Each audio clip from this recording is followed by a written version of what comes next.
Ngayon, nakita ko po, kalbo, mga kababayan. Eto pala yung Dean Chase. O kung ano man, ano pangalan nito? Sandali nga.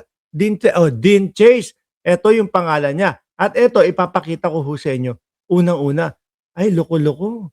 Pinagmumura ang ating presidente. Pero subukan ho natin, mga kababayan, mga boss chief sir, kung yung sinasabi niya po ba ay mayroong laman or puro yung tipong wala lang, masabi lang, maboka lang, o tipo bang malamaharlika lang din, kagaya nung dati, mga boss. No, kagaya, kasi si Maharlika, mga kababayan, mga boss chief sir, ganun lang, tatatatatatatatat, puro bunganga, puro salita. Pero ang totoo, wala namang maipakitang mga ebidensya at wala ni isa na napatunayan. Game, mga bossing. Pero eto, talagang hindi mo yung mga sinasabi nilo, talagang hindi mo malulunok, mga bossing. O, game. Magandang araw po sa ating na si DJ po ito. Pero sandali lang ho, no? Pasintabi po doon sa mga katabing bata na mga nanonood. Alam naman ho natin kasi meron tayong mga kababayan na nanonood na kasama yung kanilang anak, yung kanilang mga menor de edad. No, kaya ho ako talagang iniiwasan ko hangga't maaari na magmura. May maririnig po kayong mga mura, no, malulutong na mga DDS Siyempre DDS, ano ho nila yan? Yan po yung tatak nila, ang mga pagmumura ho. Yung tipo bang, magmumura ako para isipin nila astig ako, para isipin nila matapang ako. O, game. Ito na nga po.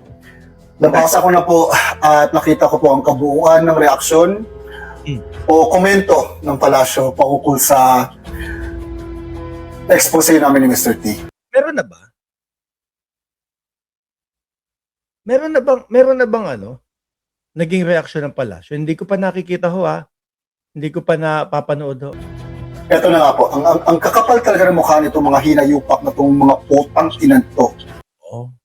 Yung tipo bang kailangan hahaluan lagi nila ng merong PI, merong pagmumura, yung malulutong, para syempre isipin na matikas ako, matindig ako, matapang ako.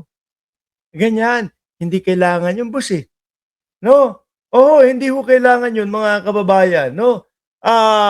Yung tipo bang ang matatapang sa harap ng mamamayang Pilipino yung talagang meron kang ipinaglalaban at kaya mo kahit nasa harapan mo yung minumura mo. Baka naman mamaya kapag ka nasa harapan nyo na, hindi na kayo makapagsalita, tamemi na kayo.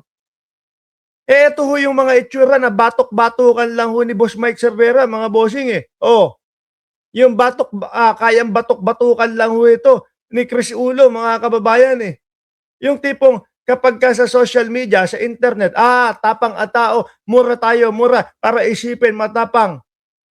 Pero iharap mo to kay Chris Ulo, totorpihin lang sa ulo to No, tamemi na to di ba? O iharap mo to kay Jake Magnus, sisikuhin lang yung panga nito Tamemi na ito Diyan nila dinadaan ng mga DDS sa mga pagmumuraho, di ba? Ano sinabi mo, Claire Castro? Dapat may maagarang aksyon patukoy sa bagong patang sa mag-asawa na nasa palasyo. Dapat naman talaga. Di ba? Alam naman nating lahat, mga bossing, na puro AI lang ang kanilang mga pinaggagawa. Paninira lang sa ating Pangulo, mga kababayan. Di ba? Pinasusundan nyo na kami. Diyan na pupunta ang taxes nyo. Pinagsasayang ang pera ng mamamayang Pilipino. Magkano naman budget nyo na niligay sa amin dito sa Ayip, Parang lagi na lang merong pinapasundan sa kanila. Parang lagi na lang merong pinapapatay sa kanila. Bakit ganun? Parang sila yung mga mamamatay tao. Parang yung mga itsura nila, sila yung mga hindi gagawa na mabuti. Di ba? Tapos ngayon, ito pa-victim sila, pinapasundan. Ipapapatay. Diyos ko naman, lumantugtugin na, Amerika. Milyon na naman yan! Para lang matukoy kung saan kami nakatira. Kakalipat lang namin. Tapos may inutosan na naman kayo doon. Sa old neighborhood namin. May paikot-ikot doon, parang tanga, nagtatanong kung saan na kami lumipat. Di lang yan, kinuha nyo ng laptop ko, di ba? Ando ng mga files. Hayip! Oh! Pinapasundan. Alam nyo ho, mga kababayan, ito style maharlika ho ito eh. Mga bossing eh. Kung matandaan nyo po, nung mga panahon na si Maharlika, meron talagang tagtad ng mga kaso ko. Kesyo pinapasundan ako, gusto nyo ako ipapatay. Parang iisa yung kanilang litanya, iisa yung kanilang mga sinasabi. Ano? Ipapapatay, pinapasundan. Pero wala, hanggang ngayon, buhay pa din ho, mga bossing. Kinuha yung laptop, sino Mr. T yan? Tekol. Puro imbento.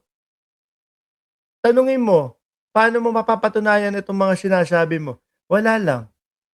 Walang sasabihin ho yan. Di ba? Akala nyo naman, tanga ako na hindi ako nag-backup. Lahat may backup yan. Sa tingin nyo talaga tanga ako? Oo. Tinatanga mo yung mga DDS. Yung mga DDS naman nagpapakatanga. Di ho ba? Nagpapakatanga ho kasi ho, mga kababayan, wala na silang mapuntahan. Nalugmok na sila sa mga Duterte. Nahihiya na sila ngayon na umalis doon sa mga sinusuportahan nila, mga bossing. Yun. No? Nahihiya na lang pong mga magsialisan yan, mga kababayan. Kaya kahit na magmukhang tanga sila, ay okay na. Baka makatsamba tayo na mapaalis, mapatanggal si Pangulong Bongbong Marcos. Siya po may sabi niyan, sabi ni Roswin Isidro. Oo, mukha naman talaga siyang tanga. No? Na ang akala niya, mapapaniwala niya ang buong Pilipinas. Mga bossing. Akala nila, ang buong Pilipinas ay DDS. Ay, Diyos ko naman.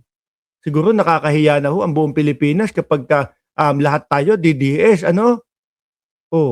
Makuha nyo na rin ang cellphone ni Mr. T. Di ba?